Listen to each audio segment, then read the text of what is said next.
से आप सभी का स्वागत है न्यूज इंडिया पर। मैं हूं आपके साथ नीतू गुप्ता। शुरुआत करेंगे साउथ साइड की खबरों की। पीएम नरेंद्र मोदी ने वीडियो कॉन्फ्रेंसिंग के जरिए आंध्र प्रदेश के पुट्टपर्थी में साई हीरा ग्लोबल कन्वेंशन सेंटर का उद्घाटन किया। इस उद्घाटन समारोह में दुनिया भर के कई दिग्गज और श्रद्धालु मौजूद रहे। इस बीच पीएम मोदी ने श्री सत्य साई सेंट्रल ट्रस्ट के पुट्टपर्थी जिले को पूरी तरह से डिजिटल बनाने की बात कही।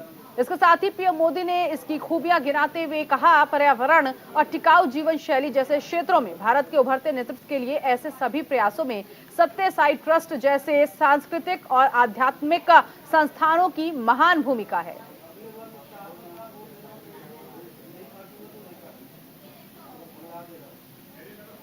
तो पीएम नरेंद्र मोदी ने वर्चुअली कन्वेंशन सेंटर का उद्घाटन किया है। विश्व स्तरीय सुविधाओं से लैस है ये सेंटर और साई हीरा ग्लोबल कन्वेंशन सेंटर पुट्टपर्थी का उद्घाटन आज हुआ है। आध्यात्मिक सांस्कृतिक पहलुओं से इसको देखा जा रहा है। कई तरह की खासियत इस सेंटर में देखी गई है और आज पीएम नरेंद्र मोदी ने इसका वर्चुअली उद्घाटन किया है।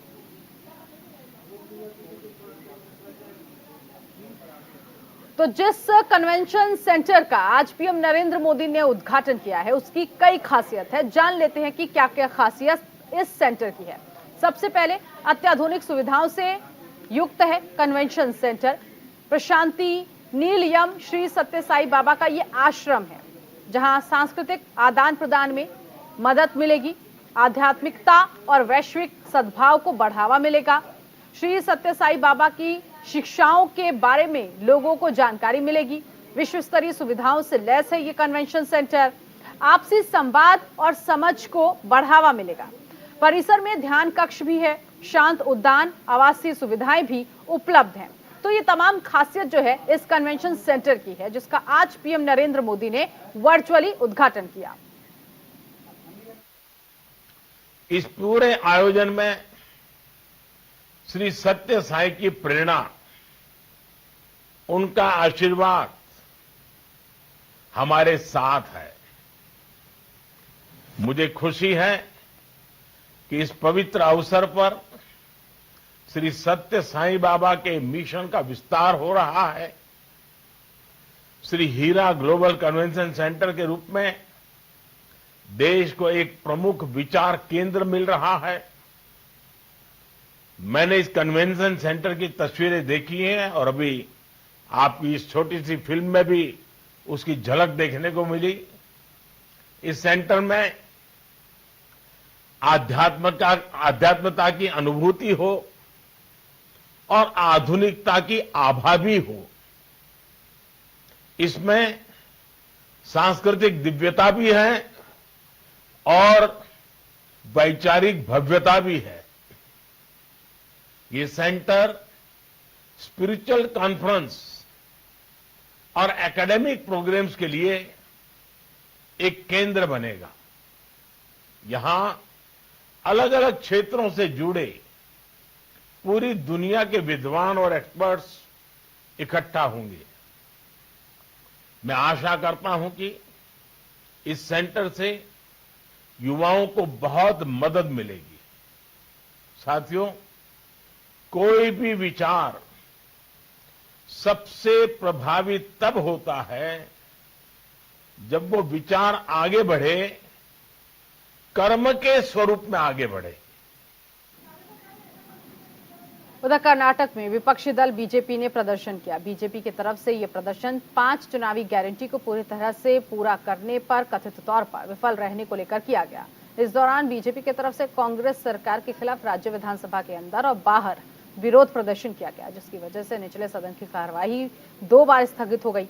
बता दें, इसके साथ ही पूर्व मुख्यमंत्री बीएस येदियुरप्पा, बीजेपी के प्रदेश अध्यक्ष नलिन कुमार कटील, बीजेपी सांसद डीवी सदानंद गौड़ा ने यहां फ्रीडम पार्क में सैकड़ों भाजपा कार्यकर्ताओं के साथ मिलकर सरकार के खिलाफ प्रदर्शन किया।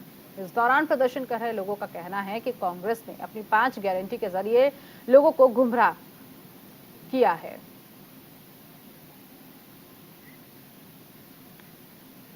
श्रीलंका के पूर्वी प्रांत के गवर्नर सिंथिल थोंडामन भारत दौरे पर हैं। इस दौरान सिंथिल थोंडामन और चेन्नई के उप उच्चायुक्त डॉक्टर देराईसामी ने श्री पद्मावती अम्मा वरी मंदिर में पूजन अर्चन किया।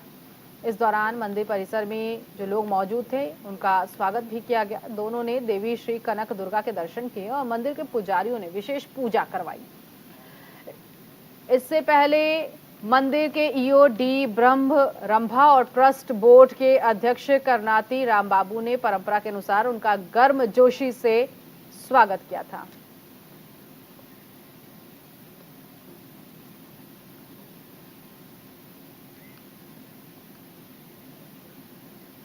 आंध्र प्रदेश के मुख्यमंत्री वाई.एस. जगन मोहन रेड्डी ने महिला एवं बाल कल्याण विभाग की समीक्षा की। इस दौरान उन्होंने बैठक में मौजूद अधिकारियों से योजनाओं से संबंधित जानकारियां भी मांगी। बैठक में अधिकारियों को निर्देश देते हुए सीएम जगन मोहन रेड्डी ने कहा कि महिला और बाल विकास कल्याण से संबंधित योजनाओं का लाभ सभी तक पहुंचे और किसी भी तरह की कोई समस्या हो तो जल्द से जल्द उसका समाधान किया जाए। सीएम जगन मोहन रेड्डी ने यह भी कहा कि सरकार का उद्देश्य प्रदेश की जनता का विकास करना है, साथ ही प्रदेश के लोगों के स्वास्थ्य सुरक्षा को सुनिश्चित करना भी है।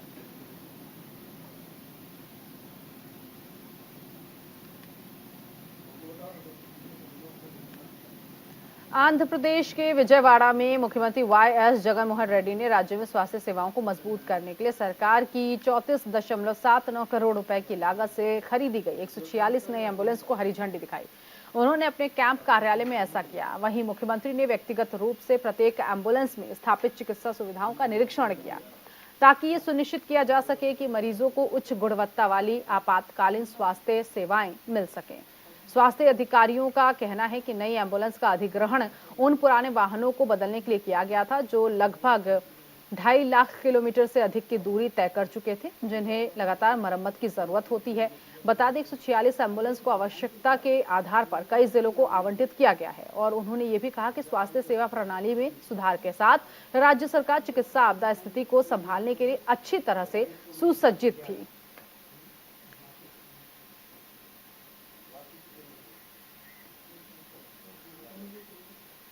उप मुख्यमंत्री और बेंगलुरु विकास मंत्री डीके शिव कुमार ने शहर के विधायकों के साथ चर्चा की, साथ ही शहर में यातायात को कम करने के लिए उनकी राय मांगी। उन्होंने AECOM इंडिया के अधिकारियों के साथ बैठक करने के लिए आमंत्रित किया और उनसे सुरंग सड़कों, एलिवेटेड सड़कों और अन्य देशों में लागू की गई अन्य परियोजनाओं पर एक प्रस्तुति के साथ आने के लिए कहा है। AECOM के वरिष्ठ उपाध्यक्ष GVR राजू और तकनीकी निदेशक शिवानंद केटी ने शहर के विधायकों को सुरंग सड़कों की डिजाइन और व्यवहार्यता पर एक प्रस्तुति दी।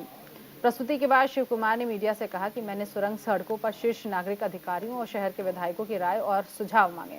हमारी सरकार बाद में अपने रुख की घोषणा करेगी। बता दें, गारंटी पर झूठे दावों का आरोप लगाते हुए कांग्रेस सरकार के खिलाफ बीजेपी के विरोध प्रदर्शन पर उन्होंने कहा कि मैं स्वागत करता हूं और आभारी हूं क्योंकि वो हमें कांग्रेस सरकार की जन समर्थक नीतियों के बारे में अच्छा प्रचार दे रहे हैं।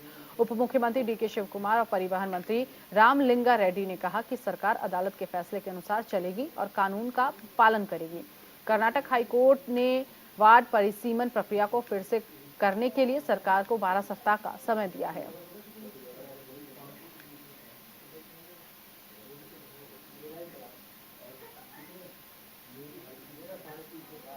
हैदराबाद में सेलिंग वीक का समय है। बता दें 37वां संस्करण 9 जुलाई से हुसैन सागर आयोजन स्थल पर खुलेगा।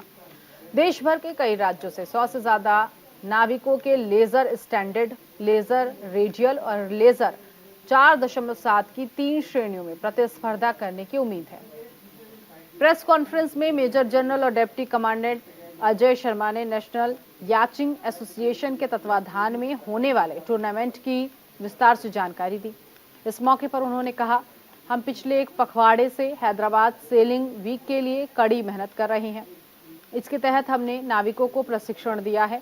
अब तक 80 नाविकों ने इस योजना को लेकर आवेदन किया और 4 जुलाई से यह संख्या बढ़ने की संभावना है।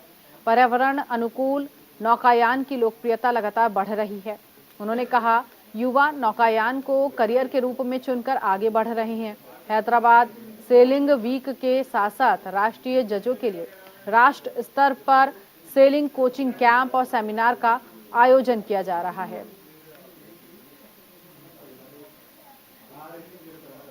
कर्नाटक के कलबुर्गी में गुरु पूर्णिमा के मौके पर भक्तों ने शरण बसवेश्वर मंदिर में पूजा अर्चना की। बता दें, ये मंदिर एक प्रख्यात लिंगायत धार्मिक शिक्षक और दार्शनिक श्री शरण बसवेश्वर को समर्पित है, जो 18वीं शताब्दी के लिंगायत संत थे, जो अपने दासोहा और कायाका कर्म सिद्धांत की उन्नति के लिए जाने जाते थे।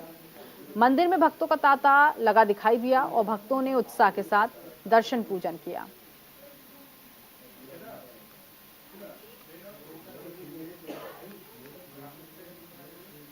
आंध्र प्रदेश के अमरावती में 15वें वित्त आयोग की 691 करोड़ रुपए की धनराशि जारी की गई। इस धनराशि को जारी करने की मांग की गई।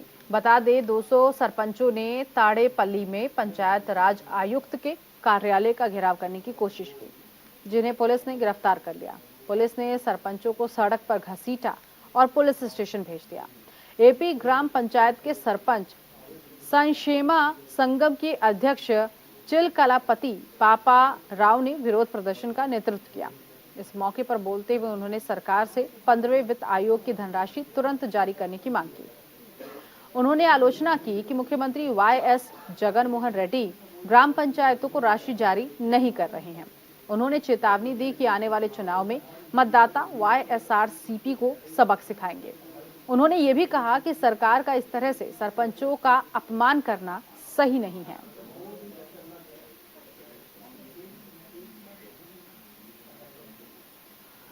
तमिलनाडु के रामेश्वरम में पम्बन कुंथकल समुद्र तट पर लोगों को परेशानियों का सामना करना पड़ रहा है। ऐसे में पम्बन कुंथकल समुद्र तट पर पार्किंग की बुनियादी जरूरतों को पूरा करने के लिए अपील की गई है। लोगों ने बताया है कि पम्बन कुंथकल समुद्र तट पर पार्किंग हमेशा दिक्कत यहां रहती है पार्किंग को लेकर, जिस कारण सड़कों पर लंबा जाम लग जाता है। आने जाने वाले लोगों को परेशानी होती है और ये परेशानी काफी लंबे समय से है।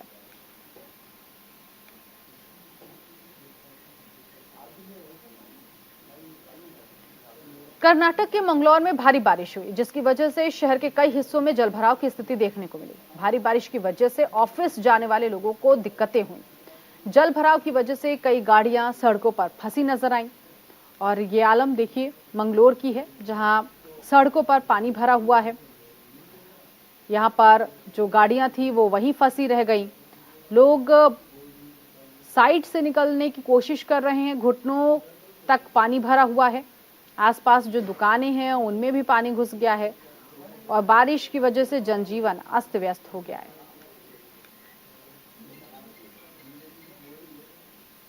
केरल के कोच्चि में पिछले 3 सालों के मुताबिक इस बार ज्यादा बारिश हुई। केरल के कोच्चि समेत कई जिलों में भारी बारिश हुई है।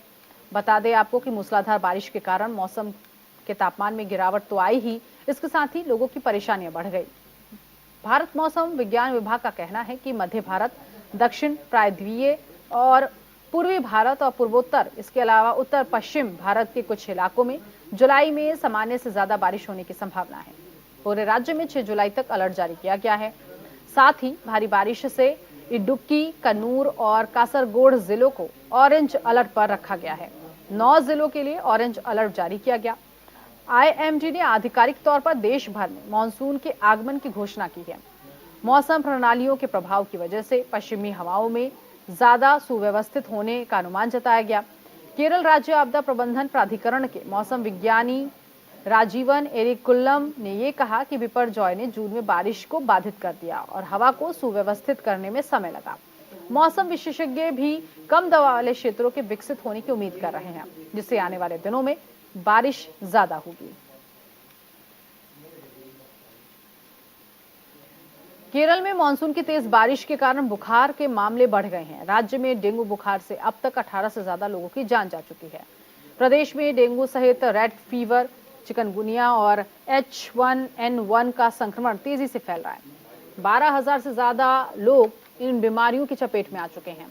इनमें से 55 लोग डेंगू बुखार से पीड़ित हैं। इन बीमारियों को फैलने से रोकने के लिए राज्य भर में सफाई अभियान चलाया जा रहा है। केरल में मौसम विभाग ने इडुक्की, कासरगोड और कन्नूर जिलों में ऑरेंज अलर्ट जारी कर रखा है। अलग अलग जगहों पर भारी बारिश की संभावना जताई गई है और राज्य में कई जिलों में हल्की बारिश की भी संभावना है, जिसके लिए येलो अलर्ट जारी किया गया। इस बीच राज्य के कई हिस्सों में भारी बारिश हुई है। मौसम विभाग का कहना है कि केरल तट और लक्षद्वीप के पास 40 से 55 किलोमीटर प्रति घंटे की रफ्तार से हवा चलने की संभावना है। मछुआरों को समुद्र में न जाने की चेतावनी दी गई है।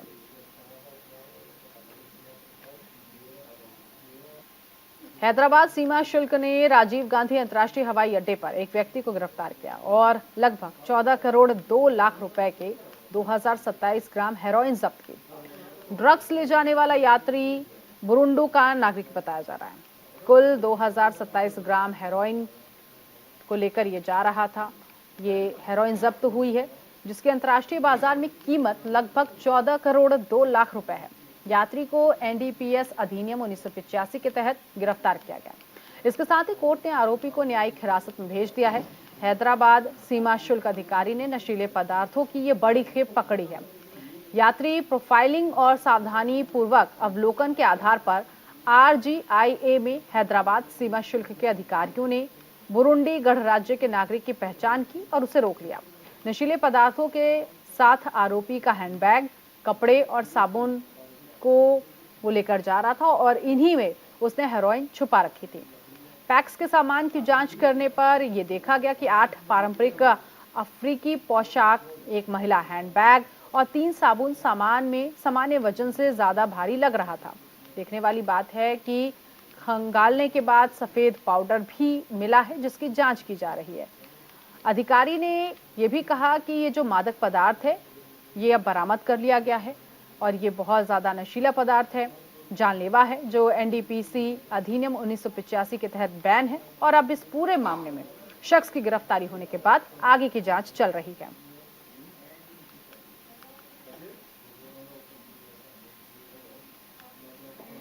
तेलंगाना की निर्माणाधीन निजी कंपनी में स्लैब ढहने से एक बड़ा हादसा हो गया। बता दें, इस हादसे में 5 लोग गंभीर रूप से घायल हुए, जबकि एक शख्स की मौके पर ही मौत हो गई।